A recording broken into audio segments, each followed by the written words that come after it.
ব্যবসায়ীকে অপহরণের ঘটনায় চাঞ্চল্য ছড়ালো নিউ ব্যারাকপুর। তদন্ত নেমে উদ্ধার ব্যবসায়ী, গ্রেফতার 6 জন। এই খবরটি নিবেদন করছে স্বামী বিবেকানন্দ ইউনিভার্সিটি, আপনার সন্তানের স্বপ্নের ভবিষ্যৎ গড়ে তোলার একমাত্র সঠিক ঠিকানা। জানা গিয়েছে ব্যবসায়ীর নাম সৌমিত্র রায়। সূত্রের খবর, এদিন তার স্ত্রীর কাছে ফোন এবং মেসেজের মাধ্যমে মুক্তিপণ দাবি করা হয়।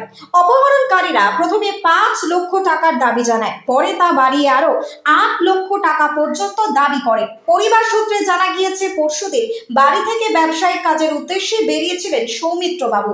নির্ধারিত সময়ে তিনি না ফেরায় উদ্বিগ্ন হয়ে পড়েন পরিবারের সদস্যরা। আর এরপরেই শুরু হয় মুক্তিপণের ফোন এবং হুমকির মেসেজ। বিষয়টি জানিয়ে ওই ব্যবসায়ী স্ত্রী নিউ ব্যারাকপুর থানার দ্বারস্থ হন, লিখিত অভিযোগও দায়ের করেন। অভিযোগের ভিত্তিতেই তদন্তে নামে পুলিশ। প্রযুক্তি ব্যবহারের মাধ্যমে অভিযুক্তদের অবস্থান চিহ্নিত করে নিউ ব্যারাকপুর থানার পুলিশ অভিযান চালায় সল্টলেকের একটি বাড়িতে। সেখান থেকে অবৈধ ব্যক্তিকে উদ্ধার করা হয় এবং গ্রেপ্তারও করা হয় অপহরণ চক্রের 6 সদস্যকে। উদ্ধার হওয়া ব্যবসায়ী সৌমিত্র রায়ের শরীরের আঘাতের চিহ্ন রয়েছে বলে জানিয়েছে পুলিশ। তাকে 2 দিন ধরে আটকে রেখে শারীরিক নির্যাতন চালানো হয় এবং টাকার জন্য চাপ দেওয়া হচ্ছিল। ধৃতদের জিজ্ঞাসাবাদ করে এই অপহরণের ঘটনায় আরো কারা কারা জড়িত তা জানবার চেষ্টা চালাচ্ছে পুলিশ। ব্যুরো রিপোর্ট, নিউজ বঙ্গ টাইম।